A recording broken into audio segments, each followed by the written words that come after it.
kalau kita flashback lagi, istri-istri Nabi itu kan juga istri kedua, ketiga, keempat begitu ya. Rasulullah bahkan ya. Ummahatul mukminin. Iya betul. Orang-orang yang Dan beliau-beliau yang mulia ini adalah penghuni surga yang notabene dinikahi oleh Rasulullah yang sudah beristri. Nah pertanyaannya sebenarnya makna pelakor dalam Islam tuh yang benar tuh seperti apa sih? Banyak yang salah kaprah nih. Kadang ada istri kedua, ketiga, keempat dipanggil pelakor. Ada yang memberikan stigma, ada nih istri kedua, ketiga, keempat. Seolah dia itu pantas untuk diperlakukan tidak adil karena dia sudah dicap sebagai pelakor gitu ya. Jadi istri kedua, istri ketiga, istri keempat ini seolah adalah segumpal daging yang tidak boleh merasakan sakit, yang tidak boleh menuntut hak, yang tidak boleh dimuliakan. Seolah dia begitu rendah gitu kalau di hadapan masyarakat saat ini. Dalam Islam bagaimana Ummah posisinya? Teman-teman sekalian, istri pertama kah, kedua kah, ketiga kah, keempat kah punya hak yang sama sebagai seorang istri. Punya hak untuk diberikan nafkah lahir batin, untuk disayangi, dilindungi, diberikan tempat tinggal yang layak, makanan, pakaian, diberikan kebutuhan-kebutuhannya. Jadi nggak ada perbedaan. Jadi intinya apa nih Ummah? Perbedaan pelakor dengan wanita-wanita yang dipoligami secara terhormat dalam Islam. Ya tentu tadi ya, kembali lagi, pelakor itu adalah orang yang memang berusaha melakukan berbagai macam cara untuk bisa mendapatkan orang yang dia cintai, tidak peduli merusak rumah tangga orang kah, nggak peduli berzina kah, dia menghalalkan berbagai macam cara. Itu mungkin mudahnya definisi tentang pelakor. Tapi kalau untuk wanita-wanita terhormat, ya wanita-wanita yang dinikahi dengan cara baik-baik, kita nggak bisa mengatakan dia itu pelakor. Jadi jangan kita meng-underestimate atau kita melabeli orang-orang. Kalau kita lihat ya teman-teman kita di luar sana yang jadi istri kedua, ketiga, kemudian kita berstigma buruk terhadap mereka. Jangan begitu teman-teman sekalian. Sesuatu yang dibolehkan oleh Allah, kenapa kita memburuk-burukkan gitu. Dan teman-teman ingat bahwa di dalam surah Al-Hujurat ayat 11 Allah Subhanahu wa taala ingatkan, a'udzubillahi minasyaitonir rajim, ya ayyuhalladzina amanu la yaskhar qaumun min qaumin asa ayakunu khairan minhum. Allah Subhanahu wa taala menjelaskan, wahai orang-orang beriman, jangan kamu tuh suka olah-olah orang lain. Jangan suka ngejek-ngejek orang lain, jangan suka merendahkan orang lain. Siapa tahu orang yang engkau rendahkan, yang engkau olok-olok lebih mulia di sisi Allah dibandingkan dengan dirimu. Apakah istri kedua, ketiga, keempat yang dinikahi secara terhormat ini bisa disebut pelakor? Itu nggak bisa disebut pelakor kalau kasusnya seperti itu. Kenapa? Karena ini pernah terjadi di zamannya Nabi Muhammad SAW, di mana tidak hanya ada satu perempuan, tapi ada beberapa wanita yang menawarkan dirinya secara terhormat kepada Nabi, yang tentu saja sudah menikah, untuk dinikahi. Wanita ini terhormat teman-teman semua. Ini juga terjadi kepada anaknya dari Sayyidina Umar bin Khattab, Sayyidah Hafsah binti Umar radhiyallahu anha. Namun ini beda ya, nggak menawarkan diri secara langsung, tapi melalui perantara bapaknya. Jadi Sayyidina Umar menawarkan putrinya Sayyidah Hafsah untuk dinikahi kepada Sayyidina Utsman, kepada Sayyidina Abu Bakar begitu. Apakah perempuan-perempuan seperti ini yang menawarkan diri untuk dinikahi disebut pelakor? Nggak bisa. Kita nggak bisa mengatakan begitu. Posisi laki-laki yang ditawar ini sudah beristri. Iya. Nah itu justru terhormat. Yang disebut pelakor adalah dengan melakukan perzinaan dengan niatnya merusak rumah tangga seseorang. Ketika dinikahi secara rukun-rukunnya terpenuhi, syarat-syaratnya terpenuhi, beliau adalah istri-istri yang sah. Ini unik ya penjelasan dari Ummah. Padahal kalau di masyarakat luas sekarang, wah udah dihujat habis-habisan tuh Ummah. Wah udah tahu bininya orang malah nawarkan diri. Iya, rasa-rasanya kita perlu berhati-hati terhadap lisan kita ya untuk menyebut atau memberi gelaran kepada seseorang.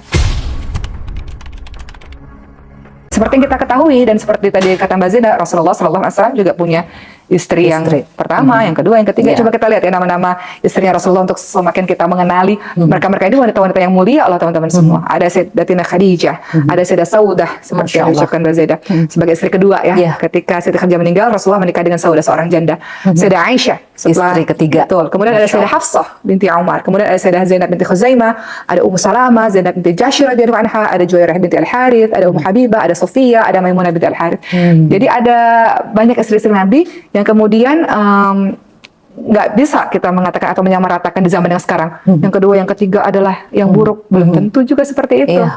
Gitu. Jadi kita berhati-hati dengan lisan kita lah dalam melabeli seseorang. Berarti kita harus hati-hati dalam menyebut istilah pelakor terhadap perempuan. Apalagi kalau perempuan itu baik-baik ya, tidak pernah berzina, dinikahi dalam pernikahan yang terhormat. Betul. Jangan membenci poligaminya gitu, sesuatu yang dibolehkan oleh Allah SWT. Banyak kok poligami-poligami yang berhasil gitu.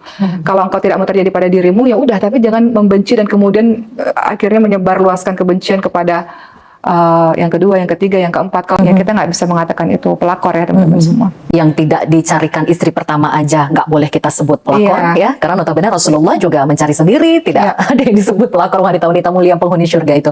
Ada satu pertanyaan lagi nih Ummah, kalau kita menganalogikan atau mencontoh istri-istri Nabi, istri-istri Nabi juga ada loh, istri kedua, ketiga, keempat. Banyak tuh yang nyeletuk tuh Ummah, itu kan istri Nabi, lu bukan istri Nabi.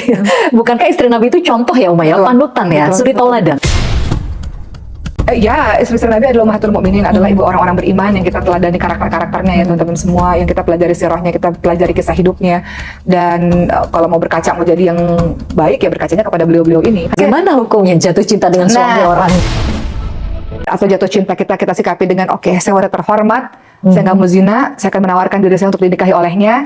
Atau saya wanita terhormat, saya minta tolong pada ayah saya atau pada perantara. Siti Khadijah pakai perantara siapa? Sahabatnya, kan Nafisah gitu, menawarkan kepada laki-laki yang terhormat tersebut, karena saya wanita terhormat, dia wanita terhormat, maka saya akan ajukan diri saya nggak pakai cara-cara berzina.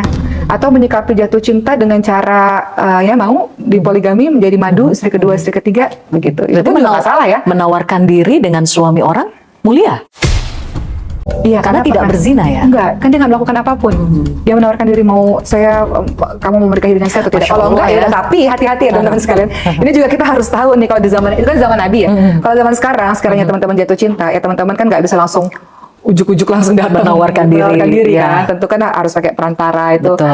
lebih afdol. Kemudian kita lihat bagaimana kiranya jawabannya seperti apa gitu. Masya Allah ya, Kita, kalau dalam hukum Islam ya, memuliakan wanita ya, selama dia tidak berzina. ada lagi kalau Mbak Zeda tanya, yang kedua ngerasa kok kayaknya nggak dimuliakan, yang ketiga nggak dimuliakan, enggak, engkau tuh istri yang sah kok Secara menurut agama dan sah. syaratnya itu sah secara agama sah, engkau mendapatkan hak untuk bisa diperlakukan sangat mulia. Para istri-istri adalah istri-istri yang sepatutnya laki-laki perlakukan dengan sangat mulia, karena Rasulullah SAW ingatkan seorang yang terbaik itu adalah mereka yang terbaik terhadap istrinya, terhadap keluarganya.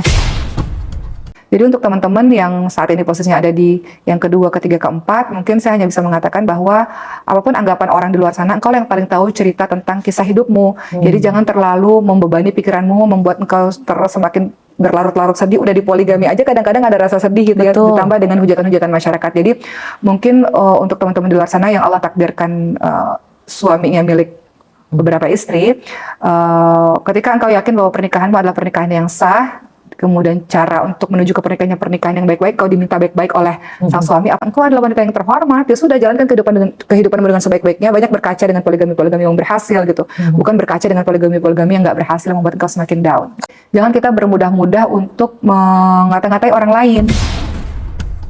Kita nggak pernah tahu teman-teman sekalian, kita panggil dia dengan gelaran-gelaran buruk, misalnya pelakor atau gelaran-gelaran buruk lainnya, belum tentu dia seperti apa yang kita sangkakan, belum tentu dia seperti apa yang kita ucapkan. Bisa jadi di mata Allah dia lebih mulia, salat malamnya lebih banyak daripada dirimu, ngajinya lebih banyak, keikhlasannya luar biasa, sabarnya luar biasa dibanding dengan dirimu. Jadi jangan kita bermudah-mudah menyakiti saudara kita sendiri dengan lisan kita. Kita nggak pernah tahu akibat perkataan kita ini bisa saja membuat diri kita masuk neraka Allah karena nggak berpikir apa dampaknya. Oke. Seperti